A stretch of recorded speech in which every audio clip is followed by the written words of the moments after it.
Halo Bapak dan Ibu guru hebat. Berikut adalah koneksi antar materi modul 2.3 coaching dalam supervisi akademik. Saya Komang Sintia Neru, CGP Angkatan 9 dari Kota Denpasar. Adapun tujuan pembelajaran khusus yaitu CGP dapat menyimpulkan dan menjelaskan keterkaitan materi yang diperoleh dan membuat refleksi berdasarkan pemahaman yang dibangun selama modul 2.3 dalam berbagai media. Selanjutnya, kesimpulan dan refleksi materi pembelajaran modul 2.3. Dimulai dari pengertian coaching. Coaching merupakan proses pembinaan di mana seseorang bertujuan untuk membantu memberdayakan orang lain dengan memfasilitasi pembelajaran diri, pertumbuhan pribadi, dan perbaikan kinerja. Selanjutnya, paradigma berpikir coaching. Yang pertama, fokus pada coaching yang akan dikembangkan. 2. Bersikap terbuka dan ingin tahu. 3. Memiliki kesadaran diri yang kuat. 4. Mampu melihat peluang baru dari masa depan. Adapun prinsip coaching, yang pertama, memaksimalkan potensi. Untuk memaksimalkan potensi dan memberdayakan rekan sejawat, percakapan harus diakhiri dengan suatu rencana tindak lanjut yang diputuskan oleh rekan yang dikembangkan. Yang kedua, kemitraan. Dalam coaching, posisi coach terhadap coachee adalah mitra. Itu berarti tidak ada yang lebih tinggi maupun lebih rendah. Yang ketiga, proses kreatif. Proses kreatif ini dilakukan melalui percakapan yang dua arah, memicu proses berpikir coachee, memetakan dan menggali situasi coachee untuk menghasilkan ide-ide baru. Selanjutnya, coaching dalam konsep pendidikan. Berdasarkan filosofi Ki Hajar Dewantara, proses coaching sebagai komunikasi pembelajaran antara guru dan siswa. Siswa diberikan kebebasan untuk menemukan kekuatan dirinya dan peran pendidik sebagai pamong dalam memberi tuntunan kepada siswa agar tidak kehilangan arah. Dalam sistem Among, semboyan pendidikan Ki Hajar Dewantara menjadi semangat yang menguatkan keterampilan komunikasi guru dan siswa menggunakan pendekatan coaching. Tutwuri Handayani menjadi kekuatan dalam pendekatan proses coaching dengan memberdayakan semua kekuatan yang ada pada diri siswa. Berikut adalah kompetensi inti coaching. Yang pertama, kehadiran penuh. Yang kedua, mendengarkan aktif. Dan yang ketiga, mengajukan pertanyaan berbobot. Selanjutnya, alur tirta dalam coaching. Tujuan, identifikasi, rencana aksi, dan tanggung jawab. Supervisi akademik dengan paradigma berpikir coaching. Supervisi akademik perlu dimaknai secara positif sebagai kegiatan yang berkelanjutan yang dapat meningkatkan kompetensi guru sebagai pemimpin pembelajaran. Siklus dalam supervisi klinis pada umumnya meliputi 3 tahap, yakni praobservasi, observasi, dan pasca observasi.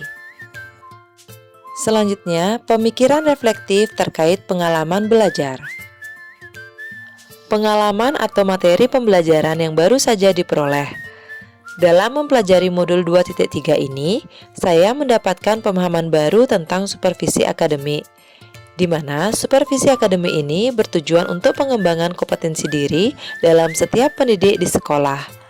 Pendekatan yang digunakan dalam teknik coaching meliputi kehadiran penuh, mendengarkan aktif, dan mengajukan pertanyaan berbobot. Coaching juga dapat dilakukan dengan alur tirta yaitu tujuan, identifikasi, rencana aksi, dan tanggung jawab. Terdapat 3 tahapan dalam supervisi akademik, yaitu praobservasi, observasi, dan pasca observasi.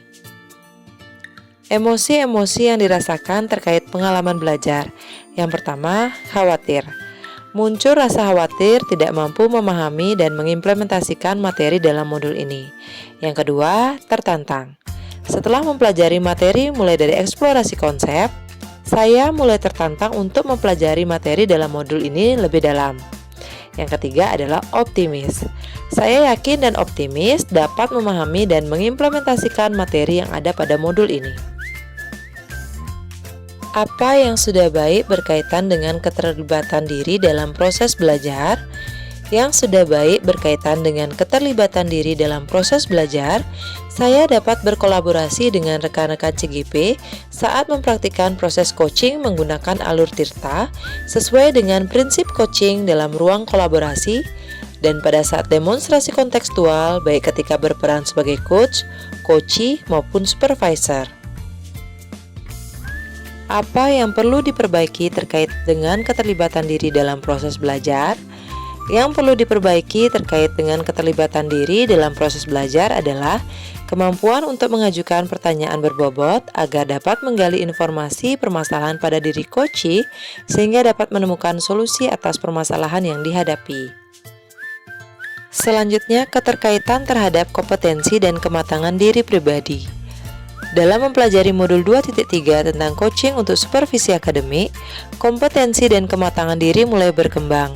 Hal ini terlihat dari kemampuan dalam mempraktekkan proses coaching menggunakan alur Tirta dengan rasa baik sebagai coach, coachee, dan observer.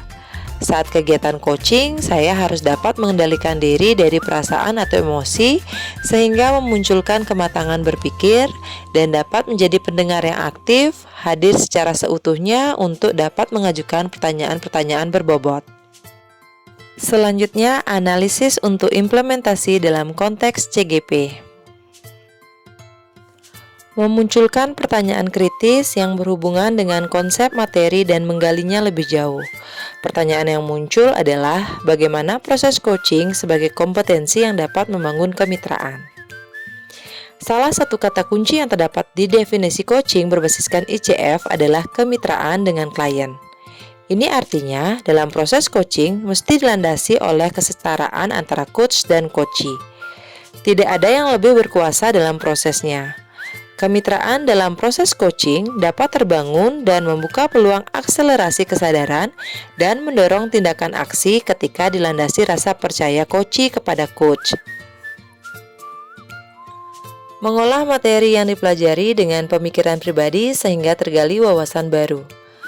Tujuan coaching dalam supervisi akademik adalah untuk mengembangkan kompetensi guru sehingga dapat meningkatkan kinerja dan terwujudnya pembelajaran yang berpihak pada murid. Untuk itu, guru harus dapat menjadi pemimpin pembelajaran yang memahami perkembangan murid secara menyeluruh, baik itu perkembangan kognitif, karakter, dan sosial emosional. Selanjutnya, menganalisis tantangan yang sesuai dengan konteks asal CGP, baik tingkat sekolah maupun daerah. Tantangan dalam mengimplementasikan coaching di sekolah adalah ketika dihadapkan pada rekan yang memiliki permasalahan tetapi sulit untuk terbuka, cenderung pasif dalam komunikasi, sehingga sedikit susah untuk mengajak berbicara dengan paradigma berpikir coaching. Memunculkan alternatif solusi terhadap tantangan yang diidentifikasi. Dalam kegiatan coaching, saya berusaha untuk menjadi seorang coach yang mampu membangun kemitraan yang baik dengan coachee, menjadi pendengar yang aktif, memiliki kemampuan komunikasi yang baik, sehingga proses coaching mampu membuat coachee merasa nyaman dan terbuka. Selanjutnya, membuat keterhubungan. Pengalaman masa lalu. Pengalaman saya ketika disupervisi oleh kepala sekolah dan asesor adalah kegiatan yang sebatas hanya menilai kegiatan pembelajaran yang saya lakukan di kelas. Kegiatan supervisi ini tidak didahului adanya kegiatan pra-observasi dan pasca-observasi. Sehingga dengan mempelajari modul ini, saya mendapatkan pengetahuan baru terkait tahapan supervisi akademik yang harusnya dimulai dari pra-observasi, observasi, dan pasca-observasi. Penerapan di masa mendatang. Setelah mempelajari modul ini, kegiatan supervisi harus dijadikan salah satu bagian dalam meningkatkan kompetensi guru dalam bidang akademik dengan menggunakan prinsip coaching yaitu kemitraan, proses kreatif, dan memaksimalkan potensi. Keterkaitan modul 2.3 coaching untuk supervisi akademik dengan modul 2.1 pembelajaran berdiferensiasi. Dalam pembelajaran berdiferensiasi, diadakan pemetaan kebutuhan belajar murid meliputi kesiapan belajar, minat belajar, dan profil belajar murid. Hasil pemetaan ini dapat digunakan murid sebagai seorang coach dalam proses coaching untuk mampu mengoptimalkan potensi yang ada pada dirinya untuk menemukan solusi terbaik. Sedangkan keterkaitan modul 2.3 coaching untuk supervisi akademik dengan modul 2.2 pembelajaran sosial emosional, ada beberapa aspek kompetensi sosial emosional yaitu kesadaran diri, manajemen diri, kesadaran sosial, keterampilan berempati, dan pengambilan keputusan yang bertanggung jawab. KSE digunakan oleh seorang coach dalam proses coaching terhadap coachee agar mampu mengendalikan diri dan emosi serta menimbulkan rasa empati dan sosialisasi sehingga coachee mampu mengambil keputusan dengan bertanggung jawab. Selain itu, teknik kesadaran penuh mindfulness dapat digunakan coach sebelum memulai coaching untuk memfokuskan diri agar hadir sepenuhnya atau present saat proses coaching berlangsung. Informasi yang didapat dari orang atau sumber lain di luar bahan ajar PGP. Informasi di luar pembelajaran saya peroleh dari membaca artikel pada media online, serta dengan literasi digital menonton tayangan YouTube yang berkaitan dengan kegiatan coaching, sehingga nantinya kegiatan coaching yang saya lakukan dapat lebih bermakna. Begitu pula dalam mempelajari coaching dalam supervisi akademi ini, sumber lain yang dapat saya gunakan di luar modul PGP antara lain praktik baik dengan guru penggerak dan rekan guru satu lembaga. Demikianlah tadi koneksi antar materi modul 2.3 coaching dalam supervisi akademik. Terima kasih, semoga bermanfaat. Salam dan bahagia. Semangat tergerak, bergerak, menggerakkan.